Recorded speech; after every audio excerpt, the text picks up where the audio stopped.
हरे कृष्ण। भगवद गीता अध्याय 3 श्लोक संख्या 5। न हि कश्चित् क्षणमपि जातु तिष्ठति अकर्मकृत् कार्यते ही अवशः कर्म सर्व प्रकृतिजार गुणैः। प्रत्येक व्यक्ति को प्रकृति से अर्जित गुणों के अनुसार विवश होकर कर्म करना पड़ता है। अतः कोई भी क्षण भर के लिए भी बिना कर्म किए नहीं रह सकता। भगवान कह रहे हैं, अर्जुन तुम बात कर रहे हो कर्म नहीं करने की, लेकिन हर जीव को कर्म करना पड़ता है। अब देखिए, छोटे छोटे कीड़े होते हैं, वो भी कर्म करते हैं। बैठ के कोई नहीं खा सकता। इस संसार में बैठ के कुछ कर ही नहीं सकते। क्यों? क्योंकि जो आत्मा है, शरीर तो डेड है। शरीर चाहे छोटे कीड़ा का हो या चींटी का हो या कुत्ता बिल्ली का हो, मनुष्य का हो, हाथी का हो, बड़ा व्हेल मछली का हो, देवताओं का हो या असुरों का हो, शरीर अलग अलग है, लेकिन शरीर तो मृत है। शरीर में कुछ जान नहीं। आत्मा जो है वह एक्टिव प्रिंसिपल है, हमेशा एक्टिव रहता है। आत्मा इनएक्टिव नहीं होता। तो आत्मा अगर एक्टिव है तो वो तो फिर काम करेगा। कर्म करना है तो शरीर अपने आप कर्म में लग जाता है। तो दो प्रकार के कर्म होते हैं बेसिकली। एक जो माया के लिए होते हैं, हम भ्रम में आ जाते हैं, भक्तों से दूर हो जाते हैं और अपने आप को भोक्ता सोचने लगते हैं। न भगवान के बारे में कुछ पता है, न आत्मा के बारे में कुछ पता है, और इस संसार में, इस भ्रम में हम कर्म कर रहे हैं। और ज्यादातर लोग इसी में लगे हुए हैं। उससे क्या होता है? उससे हमारा हृदय और जो है मलिन होता है, चेतना और खराब होती है, बंधन बढ़ता जाता है हमारे ऊपर। दूसरी तरफ भगवान की सेवा है। ये भगवान की बहिरंगा शक्ति माया की सेवा है। ये भगवान की सेवा है जिसको भक्ति कहते हैं, जिसमें हमको पता है कि मैं आत्मा हूं, भगवान भगवान है और मुझे भगवान की सेवा करनी है। क्यों? मामेवांशो जीवलोके जीवभूत सनातन, क्योंकि हम भगवान के अंश हैं सनातन काल से और सनातन काल तक रहेंगे। तो अगर एक बड़ा मशीन है, उस छोटा सा मशीन का हिस्सा है एक, तो मशीन में फिट होगा तभी उसका कोई प्रयोग है, तो उसको मशीन की आवश्यकता है। वैसे हम भगवान के अंश हैं, तो इसलिए भगवान की सेवा करना हमारे लिए जरूरी है। हम नहीं करेंगे तो ऐसा नहीं कि भगवान की सेवा नहीं हो रही। भगवान स्वयं सब कुछ कर सकते हैं। और भगवान की सेवा करने से हृदय शुद्ध होता है, चेतना शुद्ध होती है।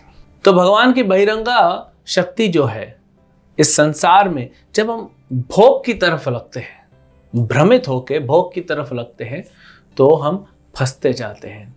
हाँ, नीचे जाते जाते हैं। जैसे दलदल होती है ना, दलदल में कैसे व्यक्ति फंसता जाता है, फंसता जाता है, फंसता जाता है। और भगवान की सेवा कैसी है? भगवान की सेवा करते जाएंगे तो और ऊपर उभरते जाएंगे। जैसे पंछी ऊपर की ओर उड़ान पड़ता है या हवाई जहाज ऊपर की ओर जाता है, वो तो एक लिमिटेड है, उनको वापस नीचे आना पड़ता है। लेकिन भगवान की भक्ति हमें सिर्फ ऊपर लेके जाएगी, ऊपर और सीधा भगवान के धाम तक। तो अंत में हम क्या करना चाहते हैं? ये आत्मा का शुद्धिकरण ही जीवन का लक्ष्य है। और कैसे होगा शुद्धिकरण? भगवान की सेवा करके। जब परम लक्ष्य है भगवान की भक्ति प्राप्त करना, भगवान की सेवा करना, भगवान को प्राप्त करना, भगवान के धाम को प्राप्त करना, तो अभी से इसमें क्यों न लगे? आत्मा हमेशा कार्यशील रहती है। आत्मा कभी भी इनएक्टिव नहीं होता, हमेशा वो कार्यशील, कार्यरत रहता है। और शरीर कार्य करता रहता है, क्योंकि आत्मा कार्य कर रही, शरीर वैसा चलते रहता है। अब क्यों मैं ऐसा प्रश्न पूछना चाहिए अपने आप से, क्यों मैं ऐसा कार्य करूं जो मेरा बंधन का कारण बने? क्यों ना ऐसा कार्य करूं जो मेरे मोक्ष का कारण बने? अर्जुन अपने लिए युद्ध करता तो जितने भी लोग मारे जाते उस सबका पाप अर्जुन को आता। अगर अर्जुन कर्म से भाग जाता, युद्ध भूमि से भाग जाता, युद्ध नहीं करता, तो भी उसको पाप लगता अपना कर्म नहीं करने का, कुछ और कर्म कर रहा होता। लेकिन अर्जुन ने बुद्धि का प्रयोग किया, भगवान को शरणागत किया। हम भी अपनी बुद्धि का प्रयोग करें। करना है कि नहीं करना है, ये तो कंफ्यूजन है। तो फिर हम अपनी बुद्धि का प्रयोग करें। प्रामाणिक गुरु जो भगवान के प्रतिनिधि हैं, उनकी शरण में आ जाए, गीता पढ़े। फिर अर्जुन ने क्या किया? युद्ध भी किया, लेकिन भगवान के कहे अनुसार। उसको भागना भी नहीं पड़ा, युद्ध किया। लेकिन एक भी जो व्यक्ति, वहां जितने भी लोग मारे गए, एक का भी अर्जुन के ऊपर पाप नहीं लगा। इसलिए भगवान क्या बोल रहे हैं? अनगह। अर्जुन को मैं अनगह, कि तुम पाप रहित हो, तो अगर भगवान या भगवान के प्रतिनिधि के उपदेश अनुसार हम कर्म में लगते हैं तो पाप से भी बच जाएंगे, और जो पुराने पाप किए हुए हैं हमने वो भी धीरे धीरे शुद्ध हो जाएंगे। ये भक्ति का प्रभाव है। तो भगवान बोल रहे हैं तुम खाली तो बैठ नहीं सकते, करना ही है, करना है तो वो करो जो मैं कहता हूं, उसमें तुम्हारा भला होगा। और जितने लोग मारे जाएंगे युद्ध में उनका भी भला होगा, उनको भी जो है भक्ति प्राप्त हुई।